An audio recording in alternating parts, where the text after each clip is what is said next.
What do you think of when you hear self-esteem? Is it a Rocky Balboa montage? Narcissistic superheroes? The idea of everyone getting a trophy? Or maybe it's Judd Nelson at the end of Breakfast Club? What if I told you that self-esteem doesn't look the same in every culture, or is even defined in every culture? When considering self-esteem and childhood upbringing, many cultures focus on praising and uplifting one's self-esteem, while other cultures may not praise as much, but focus on opportunities for growth.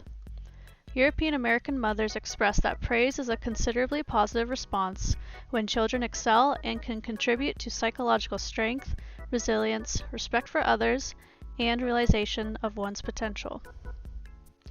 When exploring Western European American cultures, praising may be appropriate for building self-esteem, but does it motivate growth in a child? My mom's love language is words of affirmation, and it's also mine, so I do remember receiving a lot of praise when I was doing things right in their opinion. During my childhood, I definitely received a lot of praise, especially concerning the areas that I can't change, like my physical appearance, and a lot of pushing to grow in the ways that I act and the things that I do. On the contrary, mothers in Asian cultures do not focus on praise as a motivation for building self-esteem in a child. Instead, Asian mothers may consider too much praise a bad thing, as it limits opportunities for growth. For example, in Taiwan, mothers feel that the role of the parent is to provide moral guidance instead of direct praise as a way to enforce grit, as grit is seen to be a significant predictor of success later on in life.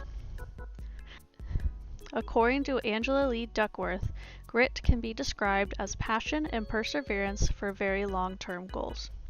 You don't really hear praise when you're growing up as a child, and sometimes you do, but that's very rare, and growing up you kind of have negative effects from it because when you do hear praise every now and then, you kind of don't know how to deal with it. As a child, I felt like in order to get my parents' approval, especially my mom's approval, I needed to be very successful and to get that grit to succeed in order to get some semblance of praise.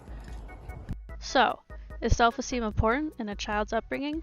Yes. However, this may look different across cultures and how praise is involved within a parent-child relationship.